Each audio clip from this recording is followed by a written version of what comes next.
Hi, everybody. Welcome to No Story is Sacred. If you've never listened before, basically, we're four siblings who grew up talking about the art of storytelling. Now that we're adults, we're still talking about it, and we're inviting you to join the conversation.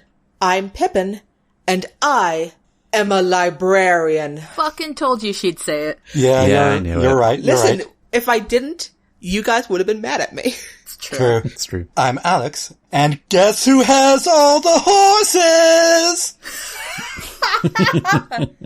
Oh yeah, well I'm Kat, and guess who's on the wrong side of the river? And I'm Brendan, and us Brendans have to stick together. Oh yeah. Fair enough. Yeah. So, today we're talking about the 1999 film, The Mummy, with Brendan Fraser. So, spoilers abound. If you want specific content warnings about the things we may talk about, check out the show notes on nostoriessacred.com.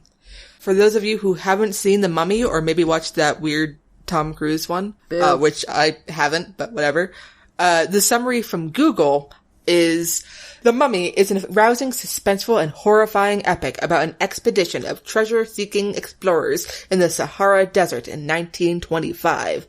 Stumbling upon an ancient tomb, the hunters unwittingly set loose a 3,000-year-old legacy of terror, which is embodied in the vengeful reincarnation of an Egyptian priest who had been sentenced to an eternity as one of the living dead. And also, part of the reason we're doing The Mummy this month is because it stars Brendan Fraser, who shares a name with Brendan McDonald, and it's his birthday this month. This week? Happy birthday! What? Oh, this week! Snap, I should get you a gift. Yeah. Oh shit, I really should. Oh, happy birthday, Gift Brad. is the friends we made along the way. So, do we want to talk about The Mummy?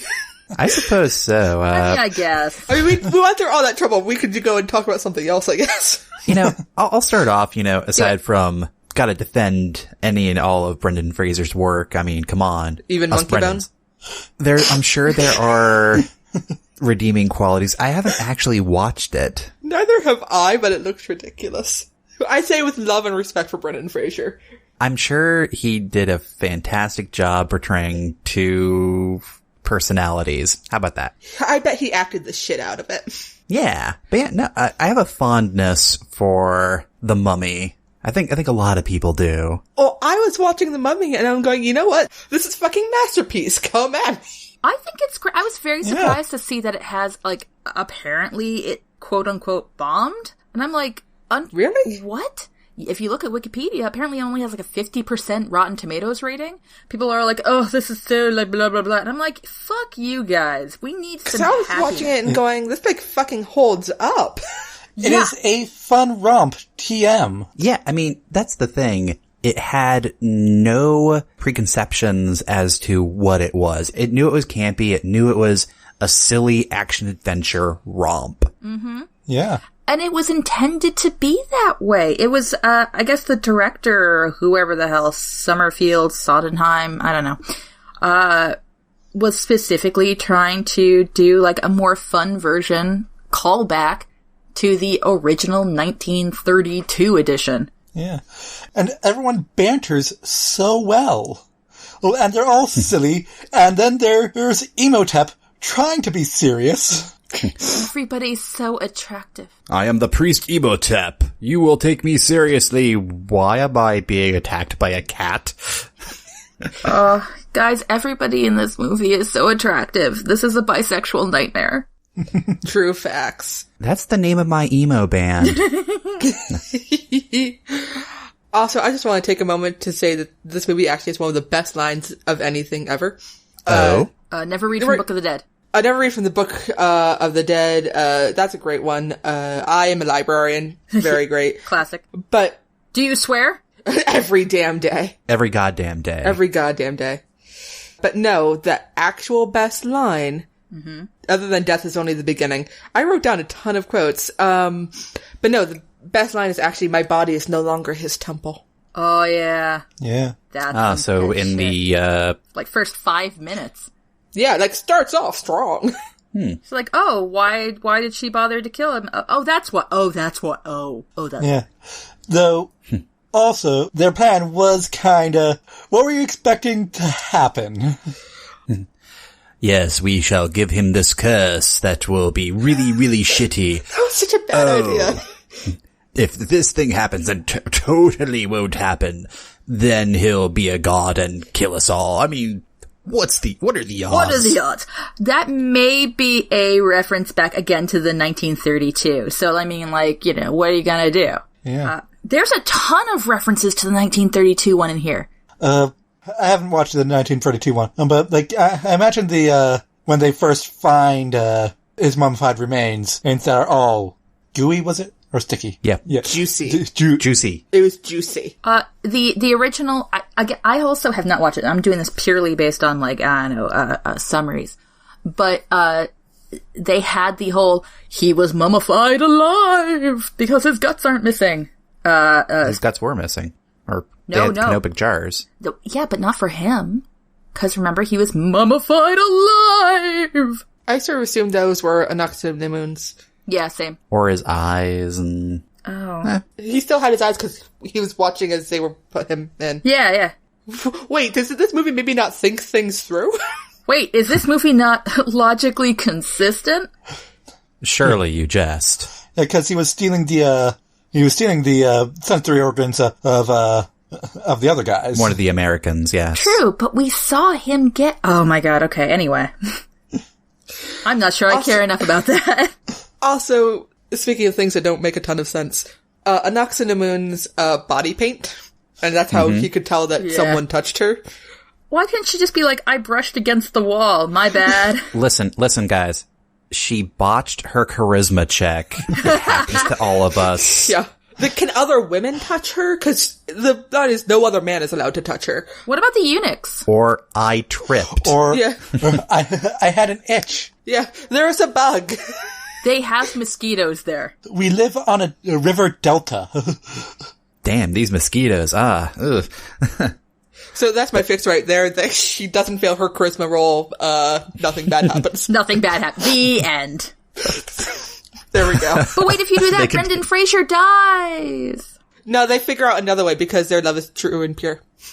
Yay. And then they start a coffee shop together. No, And Pip has finished the episode. Thank you, everyone. That was our speed run of No Story is Sacred. So what other things can we say about plot-wise? You mean like generally speaking, as opposed to us specifically?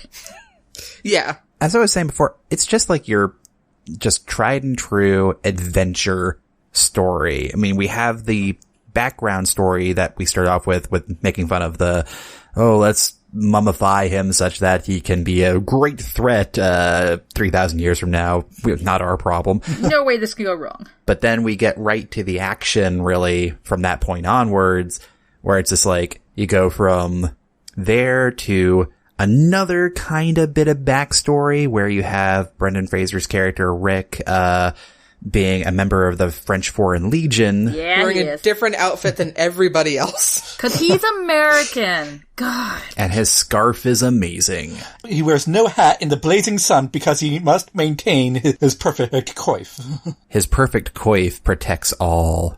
It protects against bullets. It protects against how many years in prison? 3. Yeah. I will also say that apparently can you tell I read the Wikipedia entry about this? On set or wherever, they were on location in Morocco, and the dietitians gave like everybody in production a drink they had to drink every 2 hours to fight dehydration in the desert. Yep. That's the desert for you. That sounds like a lot of fun. Yeah. Also, Brendan Fraser almost died. What? Mm-hmm. Yeah, during the hanging scene. He legit hanged. Oh, yeah. Holy shit! I'll pity. His neck did not break. He died for like 2 minutes. They had to resuscitate him. Brendan Fraser nearly died making us this movie, and we give him a 50% rating? Yeah. It's okay. It was a financial hit, though. It really was. It deserved it. It's like, there's a weird difference between like the artistic good movies, quote unquote, and like fun movies. Mm-hmm. And they can be both at the same time. But this is a fun movie. It doesn't need to be more than that. And it's not a bad movie either. No. It clearly has, again, those logical inconsistencies. What? But speaking of logical inconsistencies, Brendan Fraser, Rick O'Connell survives the attack at Hominoptera, the city of the dead, while fighting for the French Foreign Legion.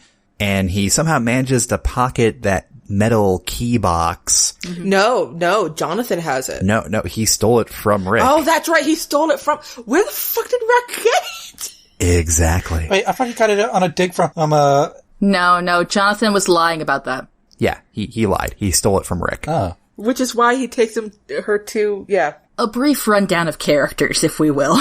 Oh, yeah. What? Oh, yeah. Rick O'Connell is the main character. He's American. He's brash. He's Indiana Jones, basically, for the 1990s. He's also very good looking. That's neither here nor there. It's a lot of here. He can dual wield pistols. So there's him. He's American. He, I don't know. He had a rough time of it. He was in the French Foreign Legion for reasons that probably mean he's a rascal. He's seeking a life of adventure. And he finds more than he can chew. Quickly learns why you don't do that. So he has an encounter with an odd location that nobody knows about that has a strange, mummy. There's a mummy there. Would you call it cursed? I might call it cursed. Anyway, so 3 years later, after he miraculously survives his time in the cursed area, a beautiful young, librarian who is clumsy. Does she even have her MLS? She could speak. She could do all the translations, remember? That is not the same thing. Okay, She showed those Bembridge scholars. Anyway, her name is Evelyn. She is half Egyptian. She works for the Egyptian Museum of Antiquities. Thank you, the Museum of Antiquities, which is, let's not talk about colonialism just yet. Her brother is also a rascal, but more of the cheeky thief kind. And he is wandering around getting drunk and also asking her for favors. He's like, oh, by the way, I have this thing. This thing is this thing I totally dug up because I, too, am a scholar, just like you. Wink, wink. Yeah. And she's like, wow, this is actually this magical thing. And I'm a puzzle solver because she's super smart. And she finds a map and, oh, that's amazing. And she's like, okay, where did you get this? And he's like, so in reality, I stole it from this guy. That guy is Rick O'Connell. And then, I don't know, other things happen. They decide to go to the place on the map. Guess where the place on the map is? It's cursed. And, oh no, there's Americans who are also doing that. And then also there's a mystical force who perhaps is, watching over things to try to prevent people from doing that. Well, that's actually one of the other, I wouldn't say lead characters, but it becomes one of the party, as it were, toward the end of the film, where it's like the lead of the Najai, What's important is that there is a character who is even hotter than Brendan Fraser. I would like to point out that the mummy is hot in his human form. He's hot. Yeah, that's a good point. But the brother's hot in a kind of geeky way. Here's the thing. In the scale of hotness, it goes to Head of the Magi, Brendan Fraser, the Mummy. Rachel Weisz is in her own, Evie, is in her own category because she transcends everything. Yeah, she's the best. Everyone should fall in love with her and really does. I have a thing for rogues, so the brother's in there. Mm-hmm. That might just be a you thing. Fuck off. One or two of the Americans. The American with the glasses is okay. He's alright. Oh, what about the cowboy guy? the blonde. Yeah. Too much of a cowboy. There. Here at No Story is Sacred, we talk about the important things. The important things, the story, and now back to our hotness scale. Okay, so the Head of the Magi, his character name, he's never called it, I guess, during the movie, but if you look at the credits, his name is Ardith Bay.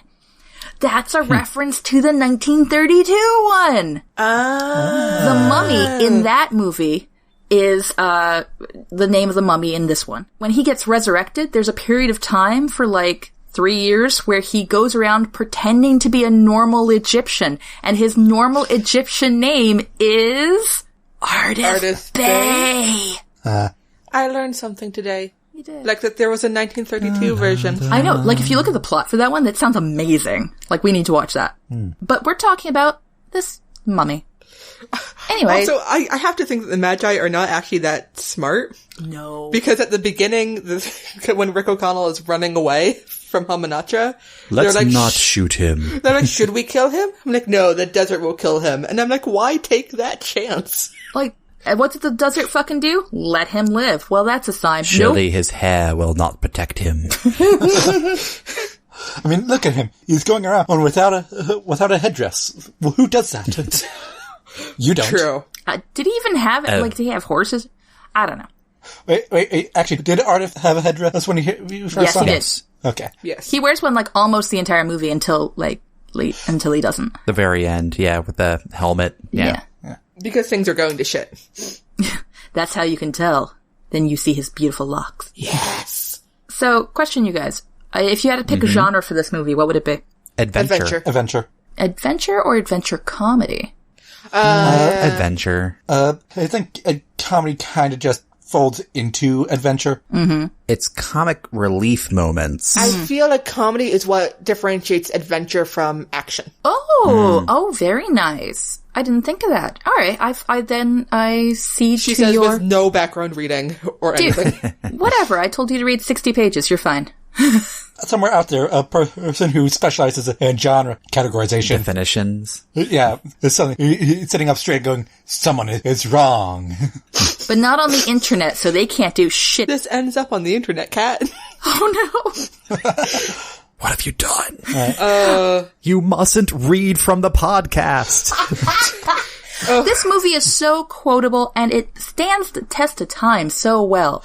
It's, the effects are actually really good. Except for some of the weird CG bits like, with the monster, but yeah. Actually, one of the worst CG bits was like right at the beginning when he's an ancient Egypt pulling up in his chariot. Oh, okay. Well, all right. I consider that more like Dream Past, so it doesn't really matter if it looks fake or not to me. Fair enough. The only bit of CG that really threw me off was when his arm got cut off. Oh, well, there's that. Okay. There are times when it's like, you could have used practical effects for this. But the thing is, they used practical effects for a lot of it. Yeah. They could have done more.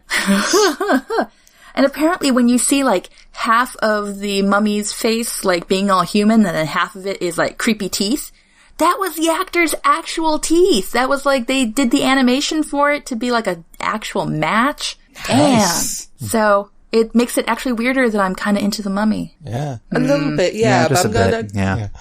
I'm gonna let it go. He's hot. I just... So, another ranking, because we have so many in this already, might as well have another. Of course. Best fight scene. Oh, snap. Shit. For me, the shootout on the riverboat. Oh, that is good. That's a really good one. Yeah. Yeah. You get the dude on fire. I think we get a Wilhelm scream. Mm-hmm. You get him reloading his guns while being shot at, and then her just pulling his head away from him an incoming bullet. That's when you know they're in love. Yeah. Yeah. That's the good shit. Oh, snap. You have the Americans acting stupid. Americans. Fun fact, I said to myself, ugh, Americans. And then Jonathan went, Americans. I'm like, yeah. But he has that great moment where he's just pickpocketed the mummy or the guy on fire or something. The guy on fire. Yeah, okay, the guy on fire, the Magi. And he's like, and did I flinch? No, I did not. He's so proud of himself. And then he jumped in the river. He's a talented pickpocket. He is. Oh, and so cute. Anyway. Third level rogue? Oh, yeah. Oh, higher level than that, Al. Actually, yeah, Al, to your point there, as I was watching, I was trying to classify what the party was. Because, Brendan Fraser, clearly a fighter. Jonathan, the rogue, duh. Evie, wizard, because she can cast spells. And Ardith. Ardith is the bard. No, he's a ranger. Oh. 2-weapon specialization, yeah. Oh, yeah. I want him to seduce his way out of every problem. But, okay. He never does in the film. I'm going with evidence as given. We want him to seduce the problem that is us, but in the film. Fine, the mummy's the bard. Oh, God, that's oddly. Well, actually, technically, he's already a priest. True. Cleric. Mm-hmm. Actually, no, he's a lich. Oh. Oh, there are mummies in D&D now. Oh, there we go. Are there? Well, there you go. All right. So, quick question, you guys. This is something we often talk about when we're talking about stories, and we've brought this up in previous podcasts. But what would you say the task is here? The task being it's not the plot, it's not the character development, it is the thing that we are arbitrarily telling. I can tell you that. Yeah, go for it. The task, the central one, is Evie's task to prove herself to those frickin' Bembridge scholars. I was thinking That's the same not a thing. task. Yes, it is. It's Guys, her that's task. not- It's No, hers. her task. that's like that's I like a completely theme or disagree with something. that. I completely disagree. It's gotta be like a direct thing. Their task is to, like, take the key to, and open up whatever opens with the Why key. is she doing that? Why? To prove herself. Character development. Oh, This is why this is a topic of conversation. fight. Never mind that I was already on Fred's side. Here's the thing. If you just say to prove herself, that doesn't give the writer a concrete plan. That's an overarching, that's her character development, that's her character arc. You need to have for the task is meant to be a pure tool in your toolbox. Like, just a bullshit thing that people have to do to accomplish your character arcs, to accomplish your plot, to accomplish your story. The Golden Glory? That's Jonathan's task. He Jonathan. just wants to get rich. I want money. That's his. But his task is also to go to Hymenoptera, because there's gold there. That's why everybody's task is going to Hymenoptera. Then wouldn't that make Evie's task the pursuit of knowledge? Oh my god, but the pursuit of knowledge isn't an actual thing. Well, But isn't it? But you could say, but she could do her arc of knowledge doing anything. She could go to Bembridge. yeah. Oh no, she couldn't. They wouldn't let her in. exactly. She could have just fucking gone. And also, Get a ticket, off we she's go. going to the Source Cat. What's the source? Before I get all peeved, go. There is a fabled Book of the Dead. That's true. And then if she had that, she would be... that's what she's going... That's her task. That's why she's going to... Everybody's going to Hymenoptera, but for different things. And they're different tasks. I don't think I'm wrong. Because I think it's just, you can't have what you're doing without tying into your motivation behind why you're doing it. Otherwise, to me, it just feels like a MacGuffin. And I don't like just MacGuffin for the sake of MacGuffin. So she's going to Hymenoptera to get the book to prove herself as, worthy of, or even better than those Bembridge scholar assholes. She is better. But here's And the she thing. proves it too. She proves it. She can read from the Book of the Dead. Well, she can, but even separate from that, in Egypt itself, when they're trying to figure out the puzzle that was like, okay, why the heck was the Book of the Dead in that one statue, not the other? She actually manages to cross-reference that one tablet in the museum, and it's like, oh, it's actually in the Temple of Horus, or the Statue of Horus. Take that, Bembridge scholars. And Okay. yeah, that was the completion of her character arc there. But here's the thing. And I like what you're saying. I think you're right. It's a character. I am purely going off of the definition as described by the originators of this phrase, the task. And I think that in its original imagining, yeah, it's a fucking MacGuffin. And they're teaching you to look for it. That is why, like, the task in Captain America Civil War was, you have these 3 chips. Now you have to put them into the ships in order to get them to change their shooting things. Like, why? That's just a fucking thing the writers made up. But it lets the various other characters complete their character arcs in the plot and the story. It's just a bullshit task. And it's a tool for writing. My point is, I think the two have to be intertwined. Oh yes, definitely. So, here's what I'm thinking. Listeners. What do you decide. think? Because... We'll link to the essay again. And I want listeners to. Because while I could listen to my older siblings fight about this, I don't have a juice box to go pay attention to instead. While I eat popcorn and throw it at them, which is how I spent my youth. For my reaction, and SNL David Hayter or popcorn gif. Yeah. So I want to take a moment to mention something I think they did really well. Do it. Which is... Do you mean me and Brendan? Because thank you. High five. No, don't give yourselves that. Don't congratulate yourselves for arguing. We do that for free. There were a couple of nice rule of three moments. Because the Egyptian plagues, the plagues of Egypt, whatever, were mentioned once towards the beginning when the curator of the museum said that Evie was worse than the plagues. Nice. It got mentioned again at Hamunaptra, where... Did I write down what exactly they said? He'd be a plague on this land.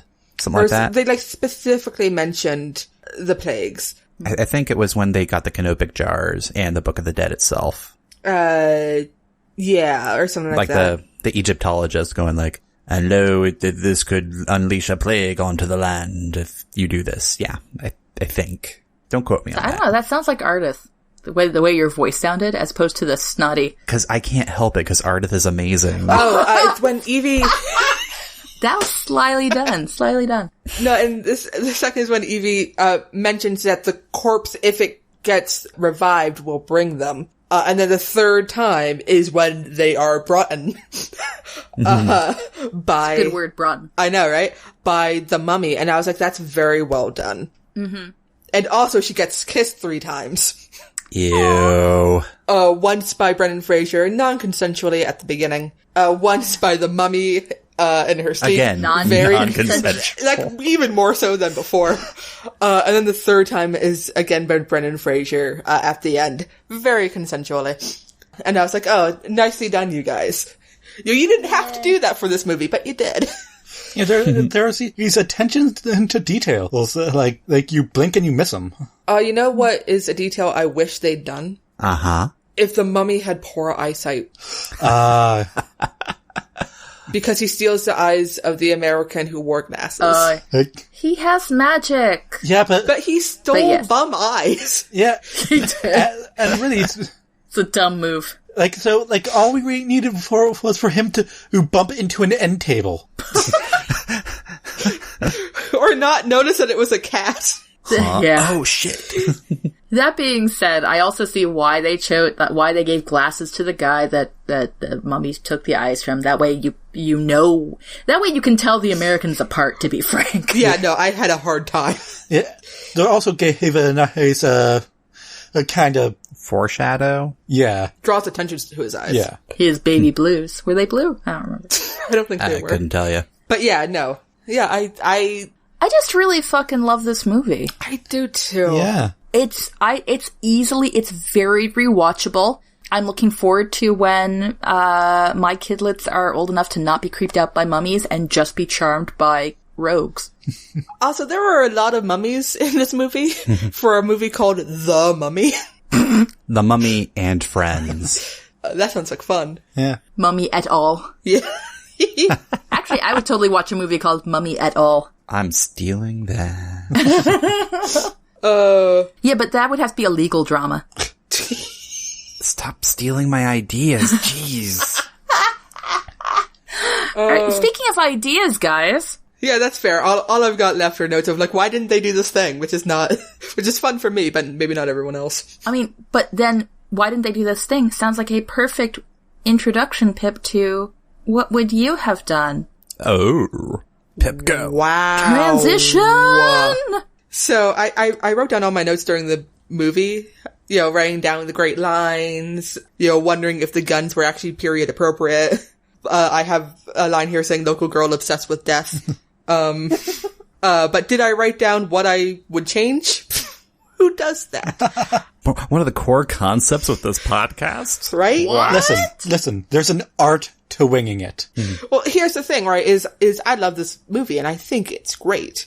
And clearly there are some things that could be tightened up. Of course. Like, when the Magi go to burn down the Americans' camp, why didn't they sneak in and burn it around the edges first? Because I don't think they sent a sentry.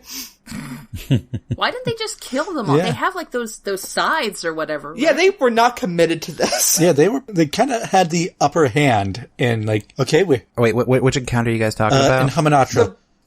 Rick took out a stick of dynamite. That settles it. True, dynamite beats rock, paper, and scissors. But does it beat water? Depends on the dynamite. Actually, depends on the fuse. But moving along. Anyway, because I think this movie is campy fun with all that, I was thinking of sort of the big changes that sort of make it a different movie. Yeah. Uh-huh. And so I was actually fascinated by the relationship between the mummy Imhotep and the pharaoh's girlfriend, I guess. Mistress. Mistress, Anaxunamun. Because they were in love and they were going to defy death and all that sort of stuff. Yep. And it looked like they actually genuinely loved each other. Yeah. Mm-hmm. That was really heartbreaking, actually. I spent a lot of the movie rooting for the mummy, which is weird. Yeah, I have written here, if it weren't for the whole playing with life and death thing, this would be a sweet / tragic love story. Also, one gets the impression that if only he had gotten Anaxunamun back, like, the plagues wouldn't necessarily have happened. That was just, mood. Big mood. Yeah. And a little bit of good vengeance. I mean, come on. Suffering for 3,000 years, you're entitled to a little bit of revenge. Against who? By the way, The Pharaoh. that's a spoil. That's a content warning right here. Let's remember this one: insects. Ooh. That's all. The scarabs. Oh god, yeah. Flesh-eating scarabs. Yeah, that's like climbing up your skin. that was the bit I was legitimately creeped out by. Although I do appreciate how, what's-his-head, the warden, who was not important enough to mention before this, because he isn't important. Although he's a great comedian, he's hilarious. Oh yeah. Mentioned early on how he hates insects and then got violently killed by one. Yep, they do great foreshadowing in this movie. Oh yeah. But no, so the mummy is the title character. Let's focus in on him. Okay. I'm trying to decide if really this is going to be a period piece set 3,000 years ago with their love story that maybe just the ending is the tragic ending of them dying. Or maybe the prologue is the same, and then they just become not heroes, because they're still doing the whole playing with life and death thing. Yeah, lots of people do that. Yeah. Dark heroes, I guess. They're protagonists. And maybe we downplay the whole world-ending thing. And it just becomes the Romeo and Juliet romance that it is. Romeo and Juliet in ancient Egypt. With bugs. And bugs. Oh gosh. But yeah, them defying all odds to stay together. And one of those odds is death itself. Maybe there's a cameo by Anubis. So they defy the gods? Yes. Ooh. You get some straight up poetry in here. Right? It's a tragic and lovely story that I honestly don't know enough about Egypt to pull off. But Research. Right? Who has time to do that? I'm just a research librarian, it's fine.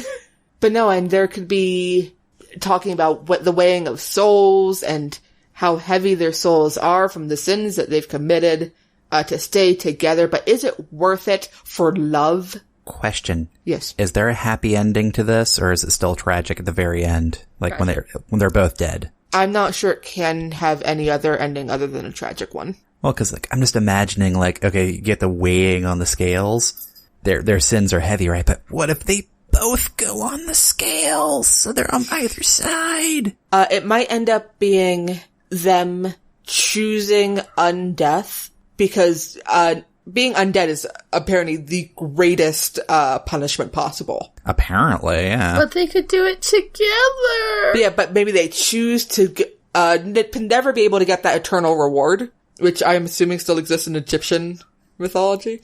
I'm not sure it does. You're getting Catholic in here. I know. I'm trying not... Well, because I'm trying to remember their afterlife. Because there has to be a reason why... It's very similar to other Mediterranean things. Because there has to be a reason why not being able to get it is tragic and not ideal. Well, remember, pharaohs and stuff were buried with, all the shit they'd need in later life. So I think you just end up in someplace that's really nice, and then you just get to live your life there. But, it's the next stage. It's the next great adventure.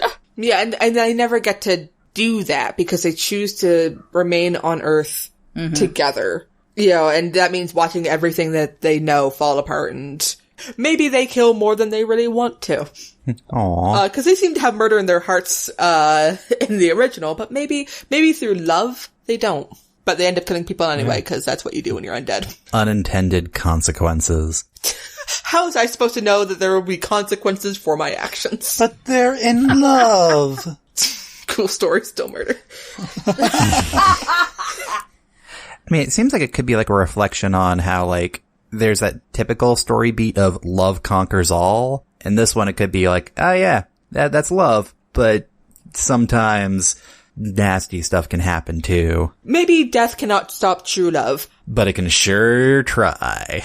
But what's love got to do with it? Listen, we need to stop in the name of love. Before it breaks our heart. What are we willing to do for love? And maybe we shouldn't. I won't do that. And maybe we shouldn't do, everything. Love is great, but have we thought this through? There you go. Yeah. And basically, I think I came out of this anti-love. Aw. Wow. Way to go, Pippin. Way to go.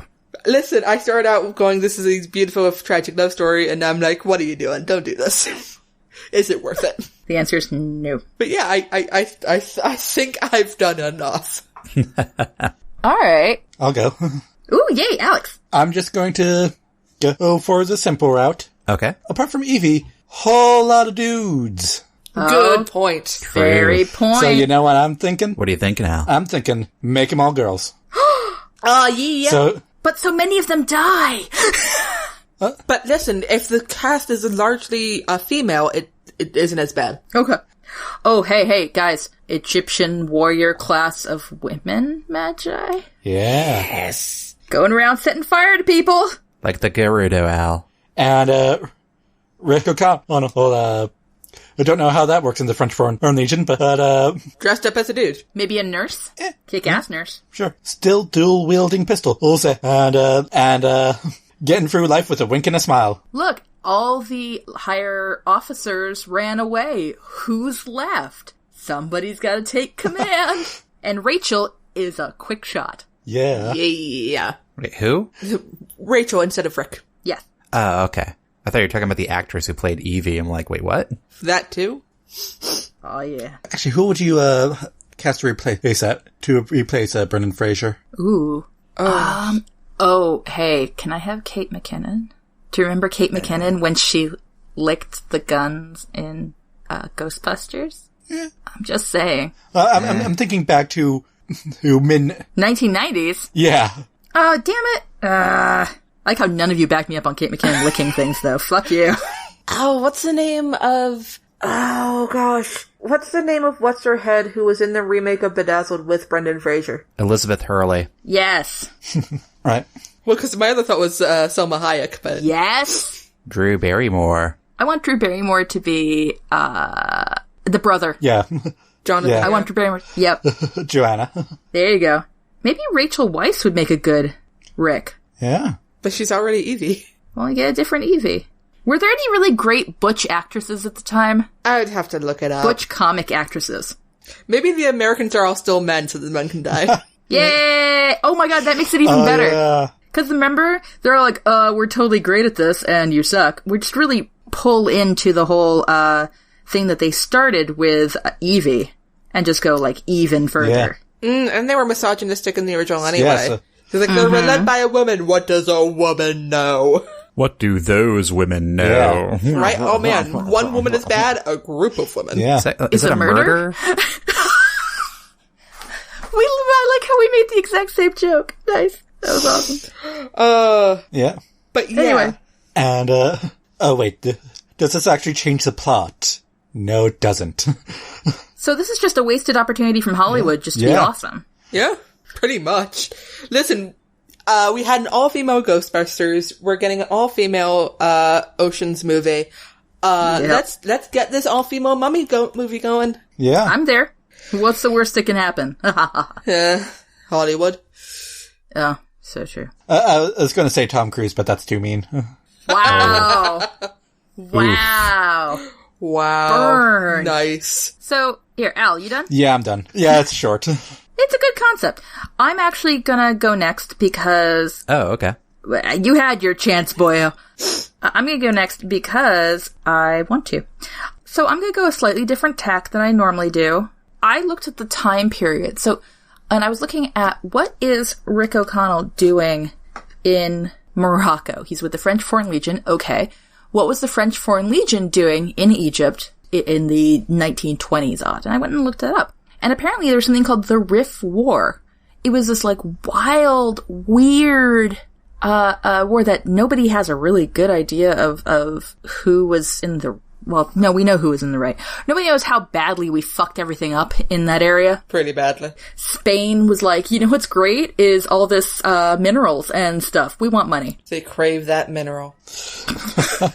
So they try to take over this area, and this area was actually being populated by a group of nomadic tribesmen who were like, yeah, sure, we're Muslim. And local sultans were like, okay, but are you really? They're like, fuck off. So they were busy actually doing like their own independent thing, and then like their land started being fucked up and the Spanish were rude. So they started doing like this amazing guerrilla war and all sorts of stuff. It's really in depth. So I started thinking to myself, okay, what if we skip the supernatural, skip the adventure? I would like a mainstream historical novel about Rick O'Connell, the kind of guy who shows up, an American who shows up in the French Foreign fucking Legion, and finds himself in this war, and finds himself at, like, this battle to be, and ends up being in charge. And sort of what that does to him. And then, we get fuck a redemption story. I like Evie, but maybe she doesn't belong in this. Maybe she does. Maybe there could be like a dual story where we see Evie and like her story slightly in the future and like what's going on with her. And so they redeem each other. Some bullshit. At most, maybe magic realism, because I'd like to get the sort of polytheistic weird shit that the tribesmen were doing. Mm-hmm. And the vicissitudes of war and history and shit like that. I'm into it. And I think it's an angle that it's not a time period that or rather it's not a location in that time period that we've seen a lot of. We've seen like country house murders in fucking England. Let's see this random bullshit war where colonizers were the fucking worst, but in a way we haven't read about before. Hooray! Fair enough. So would Rick be the only character from the cast to show up really in this type of story? Monty. I mean, you were talking about like a dual story. Well, Monty's there. I'm sorry, what? Monty. Monty. Yeah, that's right. Monty, the random aging British officer. Fuck him. There's also Benny. Yep. Benny. Yeah. They have history. They do. So I like that. Get the war in there, get the story of the soldiers, really a lot more about Rick and his childhood, him growing up. All that good mainstream stuff. And then the dual story, of course, you'd have Evie, you'd have her brother, and you'd have her, I'd like a lot more of her mom. Her mom died, I guess, or something like that, and she has a locket. She was Egyptian. Yeah. Which is why her dad married her, and it's no way kind of creepy. Yeah, which brings in themes. Hello. Colonization, colonialism. What? That's what all mainstream novels are secretly about. Tonight's theme? Themes. But yeah, that could be fun. Thank you. Well, I'm not sure fun is the right word. So, that leaves one. Hey, Bren. Well, originally, I had to do some time thinking here because I admit I've not watched the new Mummy movie, and so I was like... Have any of us? I don't think so.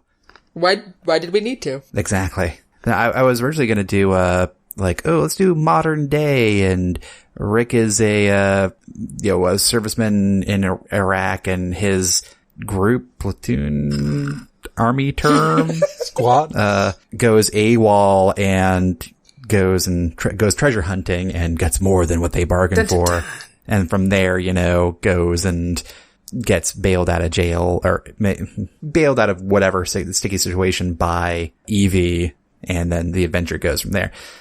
But as I was thinking about it, I'm going to go back on that. Cause again, turns out that's a beginning very similar to the 2017 Mummy picture where he and his buddy, the Benny analog, go essentially, not AWOL, but they go exploring a tomb after an airstrike, but whatever. Let's not do that. Yeah. Let's not dwell on this. Instead, I'm going to change things up a little bit because while I love Jonathan, I want to merge him with Rick. Wait, what kind of merge? Personality. I felt like, he was kind of the third wheel a lot of the time. Hilarious, but like, I'm like, ooh, what if you had all-star American guy also is a bit of a thief and that's why he's in jail there in the first place, A very good time. So he's more of a scoundrel than just in jail for the weird, perhaps wrong circumstance. And I was like, no, he was supposed to be in that jail in Egypt. And yeah, and then he's just the lovable rogue. And of course, the Magi are female. I mean, come on. Yeah. There you go. But no, I was gonna say, I think this is workable. Cause here's the thing, Rick as a character mostly just reacts to things. Good point. Right? I mean, he reacts very well and very charismatic, but the adventure isn't really his fault. It's not his plan. He's just, okay, there's shit that goes down. I'm reacting to this. Let's go fight the mummy. Yay. I mean, he joins along in the first place because he gave his word to Evie that he would, and then keeps on helping out because he's in love. He also just doesn't have a lot of other shit going on. This movie is the making of him. Aww. What? Somebody depends on him again. Well, that's the sequel. I just want to have him have more depth as a character. So I'm thinking, make him a bit of a thief, a bit of a rogue, and things that could be like things that get him in trouble at the beginning of the story, but then by the end, that's how he's like the complete opposite of Benny at the very end of the story, because Benny's, his downfall is essentially his greed, his thief tendencies, right? True. And yeah, he gets trapped in a collapsing city that he started collapsing due to his own greed as well. So really, I just want to try and play that up, like maybe have Rick and Benny be kind of similar at the very beginning of the movie. That way we have a character arc for Rick. Aww. And that's why they were friends, because I don't imagine them being friends or even really enjoying working together in the French Foreign Legion at the beginning of the movie. But like, maybe it was their idea to go to Hamunaptra in the first place, as opposed to, oh yeah, my platoon went to Hamunaptra and I just tagged along because they went AWOL and I decided to just go along with them. Yes. This seems right. I was going to say that I liked at the end when Rick did try to save Benny, but not at the risk of his own life. I'm like, good job, Rick. Come on, Benny. Come on. Goodbye, Benny. I'm like, that's legit. Bye, Benny. But yeah, so that's my approach. Straightforward, but I just want to make our lead protagonist a bit more interesting. There were a lot of characters. Yeah. There were. And don't get me wrong, I still thought he was a really fun character and everything like that. I just like, hey, we're talking about small nitpicky improvements. This is the nitpickiest. All right, so guys, I think we covered a lot of story treatments tonight. So how about we play a game? Woo! Games. Now, I've been thinking here. The last time we did this was with Night of the Living Dead, which was another typical horror movie monster. So we're gonna do Explode All the Things. All the things? All the things. All of them. For the listening audience, can you tell us what it's about? Well, with Explode All the Things, we're gonna take a good plot, which I think we are in pretty much agreement that we liked The Mummy. Yeah. It's a good time. And we're gonna just make it worse. Yep. What is everyone else apparently seeing in this movie? Let's show you worse. Oh my God. Let's show you bad. All right. So, who wants to go first? So, here's what I'm thinking. Oh, you're going first? She says, just going all in. Jumping the line. Yeah. Earlier we were adding more women. And complimenting Evie because she's the most amazing thing to ever happen. You know what would make this awful?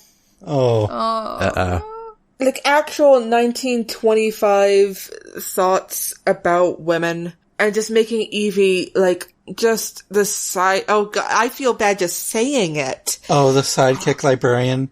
Like the sidekick librarian and maybe being all super frumpy librarian.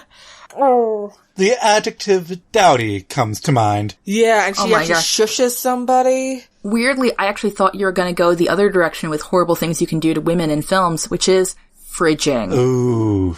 That's even... Fridging, if poor Evie. If the listener doesn't know, fridging is a term in comics fandom. What happens to women? Why, they gotta die to forward the men's character arcs. Well, doesn't that kind of happen with an Oxymoon? She killed herself, that's different. No, actually she does.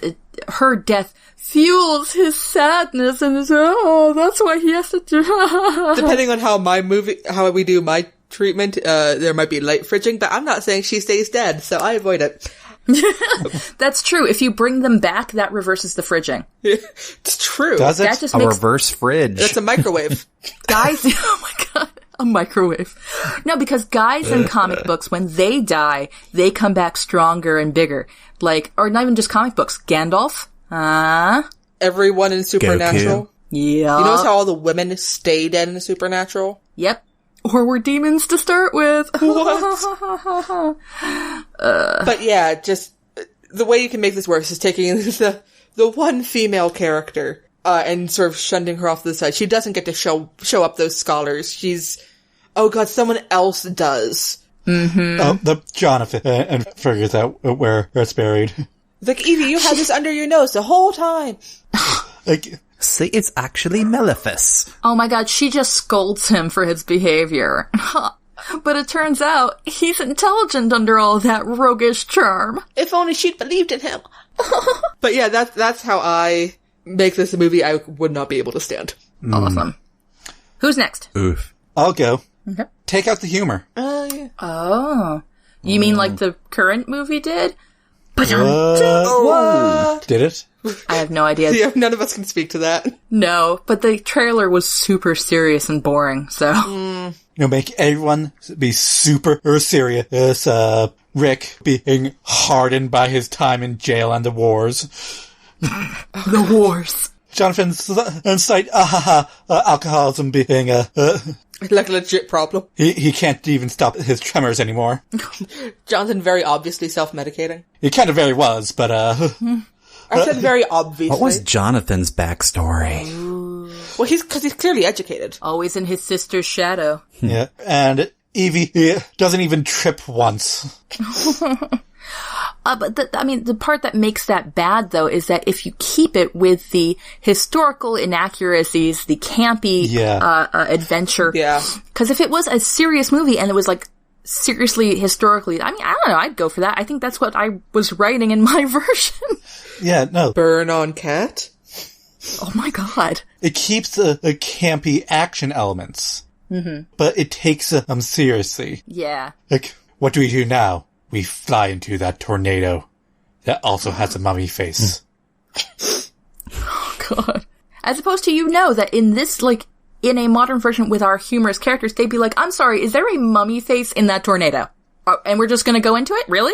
Just a constant look of, well, this might as well happen. I like the well, fuck it attitude. No, like, just...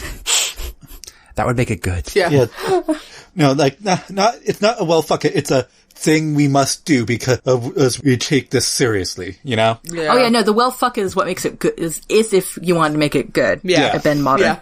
Mm-hmm. That's what makes it so great in the original. Yeah. So, but you see what I'm getting at. Oh yeah, I totally. do. Okay. Hey, Brent, you got anything? I'm trying to think of stuff that isn't too over the edge here. What's over the edge by your definition? No, just like Evie dying right at the very beginning. Oh, I see. Yeah. But that's, yeah. Oh, there you go. English. Brent turn is over. Yay! Just boom, dead. Ugh. Do you want me to go? Sure. Okay. So, this is maybe a little weird, but I'm gonna say it. Say it ain't so. If there was a plucky dog. Oh, man. If there was a plucky dog, like, cause you can't say like, oh no, can't have animals, cause there's camels. The camels are fucking awesome, but the camels are busy doing their own thing. If there was a plucky dog who maybe, oh my god, what if it was like a dog that had been at the prison and maybe the dog helped bite the jailer and that's part of what kept Rick alive. And so then Rick's like, well, I don't need a dog. So basically all of his emotional beats, instead of being with Evie, are with this dog. Here's the thing. I thought we were supposed to explode this. This just seems You're amazing. a dog person.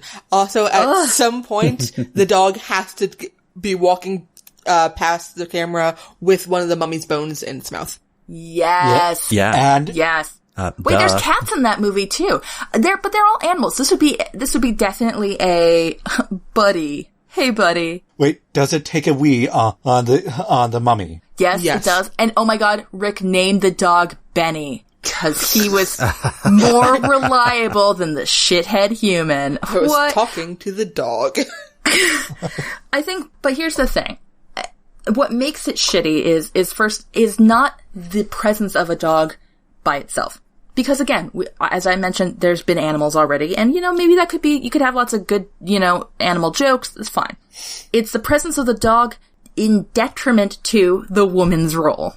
Yeah. Because, why have the emotional beats with the girl when you could have it with the dog? The dog understands me, isn't that right?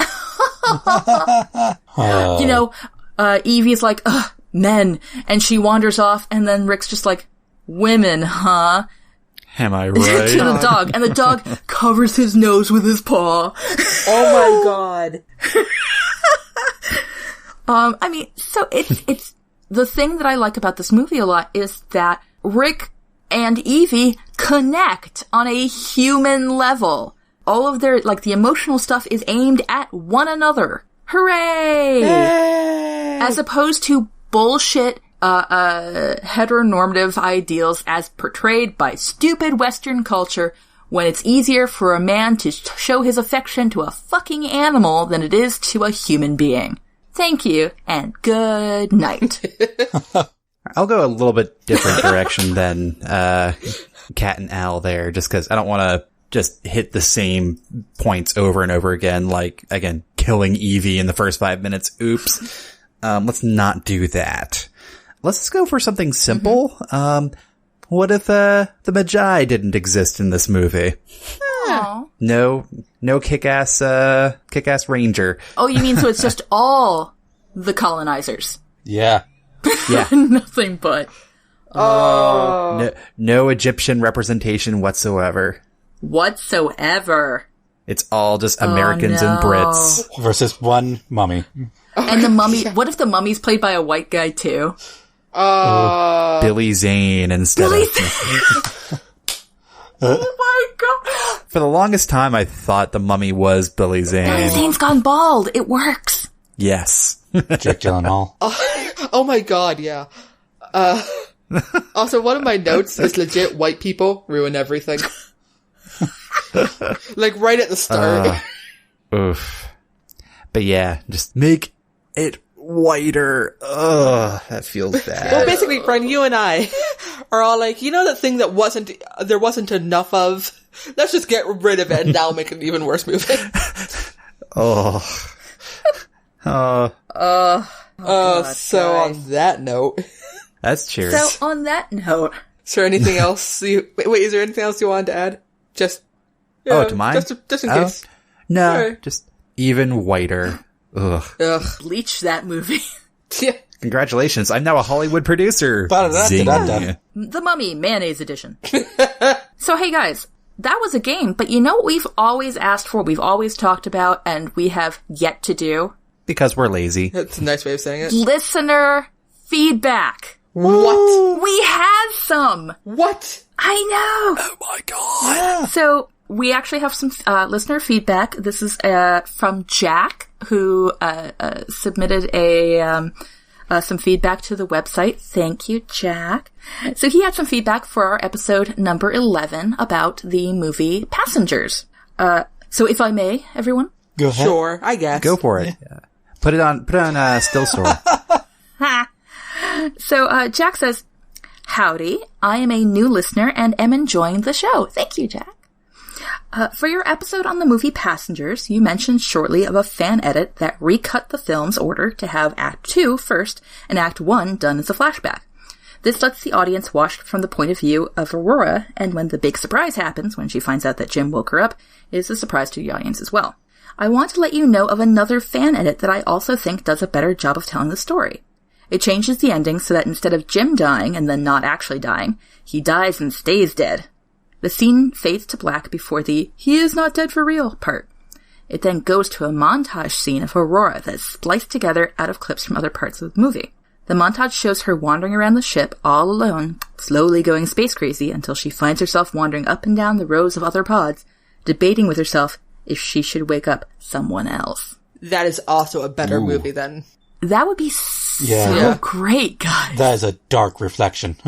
I actually really like that more than him just dying, because it shows you the moral consequences of it. Not the moral, but it shows you the consequences of that. It shows that it's a cycle sort of thing. It's a cycle of abuse. Mm-hmm. Oh my god. But also, this is like a 500-year whatever something. 100-year, yeah. 100 years. That's a lot of people to run through. Yeah. I like that. And what if he's not the first one who did it either? Ooh. And so, like, maybe we could get, like, hints him going around the ship. Like, maybe that's why the breakfast thing is broken for him. Oh, yeah. Maybe that's why it was breaking down already when he was there. It wasn't because, of natural whatever. It's because there was somebody before him. That's why the barman was all ready for him. Oh my god. Maybe that's why the barman was humanoid. The previous person made him look that way. Because it was space crazy. What does the barman know? Wait a moment. What if the barman used to be a person and then just roboticized himself? Ew. What if somebody else roboticized? He's the only cyborg on board, you guys. Yes. Oh, man. But going back to the fan edit there, though, I think it is kind of nice in a horror kind of way. It's a bit more horror tropey, where it's like kind of reflecting that it's like a human desire kind of thing. Like, we don't want to be alone. We are social creatures, and eventually implying that people can break. The horrible things we do to be with others. Yes. Yeah. That's a short story title, everybody, right there. Yeah. Yeah. Oh, damn. Write it That is down. a really good story. Write it down. Yeah. Write it down. Oh God, it's fading. Ooh, write it down, and then it's ours. Yeah. Oh my gosh. So thank you so much, Jack, for bringing this to our attention. And we'll put the link to this fan edit up on the show notes and in the transcript. Other listeners, please write to us. We are super interested, and we will talk about your shit on the show. Eventually. Someday. Yeah. We'll get better at it the more we get it. See above laziness. You should totally send us stuff so we can practice more. Yeah, you'd be doing us a favor. Yeah. I mean, yeah. We'd get down a rhythm. Practice makes perfect. That's what I hear. I was told that in school, yeah. All right. So, that was our episode on the Mummy. What do you guys think? I think, I'm happy with it. I like what we did. All I did was say gender swap and it was done, but Well, today, you made it queer. You're right. Yay! Because, Evie and Rachel, they're still getting together. They're in love. Their love is so pure. Or not that pure, if you know what I'm saying. What? Cha-cha-cha-cha-cha. And on that note, everybody. On that note, as always, if you have a story to submit, head on over to nostorysacred.com/submission. Follow us on Twitter @nostorysacred, or send us an email through contact@nostorysacred.com. Like Jack did. Just like Nice. Jack. Oh, never let go, Jack. Never let go. Your hosts have been Alex MacDonald, Brendan MacDonald, Pippin MacDonald, and Kraft from Crichton. Editing for this episode done by Brendan. Transcript done by Ashley DaCosta. Art by Jay Wolf. Show notes and transcript are available at nostorysacred.com. Thanks for listening, everyone. And please rate, review, and subscribe to No Stories Sacred. You can also visit our Patreon page to support the show and get neat rewards at patreon.com/nostorysacred. See you next time when we talk about A Story Idea by Brendan. How does the line go? The toll bells for you? Ask not for whom the bell tolls. It tolls for thee. Also, happy birthday again. Happy birthday. Happy birthday to the ground. Happy birthday. Happy Okay, guys, we gotta say goodnight. Yeah. Oh, but I love that song. Until then, where no story is sacred, and any story can be changed. I'm Alex. I'm Pippin. I'm Kat. And I'm Brendan. And we're No story is sacred.